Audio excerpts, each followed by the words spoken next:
Today's gospel makes me think about the many times I've asked people if when they die they would like to fast track right to heaven and how they could make that happen.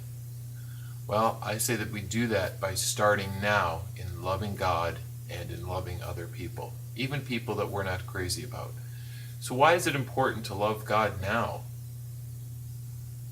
Well, it's important because heaven is God. So we need to start practicing loving Him here on earth so that when we die, we're just elated to race to Him in heaven. So also, why is it important for us to love other people while we're here on earth?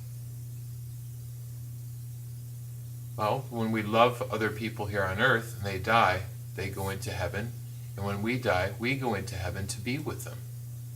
But what if there are people here on earth that we're not crazy about, who, when they die, will go into heaven? And then when we die, we see them in heaven. It's not like we can ask God to just banish them from heaven. It's up to us to live with them in heaven. It's not like we can even avoid them. And that's why it's so important for us to start loving God and loving others now, before we get to heaven.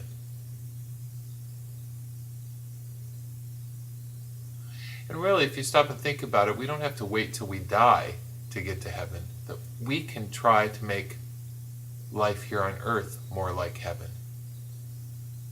Just like Jesus did when He was here on earth. He tried to tell people that the kingdom of God is here and now, not so much that it's later. So how can we bring God's kingdom to earth here and now? Well, today's gospel said simply by loving God and loving others.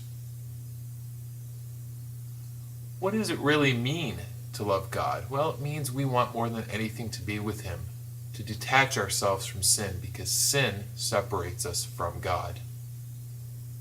And when we want to be with God, our hearts and our spirits are open to receive the many gifts that He bestows upon us, and we're also able to love other people. I know that many people are surprised that, what it means we have to love other people, even though some people we may not particularly care about. Well, there's a difference between love and like. God requires us to love other people. What that means is, even if there's a person that we don't particularly care for, that's okay. But we still need to show them and treat them with respect, and treat them well, and be patient with them. And that's what God means when He talks about loving other people. And we know that it can sometimes be hard for us to love other people that have hurt us, but it's important that we try, because that helps deepen our relationship with God. That way He can help strengthen us and give us the strength that we need to love other people, especially people who may hurt us. We love God and we love other people, even including those people that we don't like. We will then be ready to enter into the kingdom of God. Thank you, and God bless you.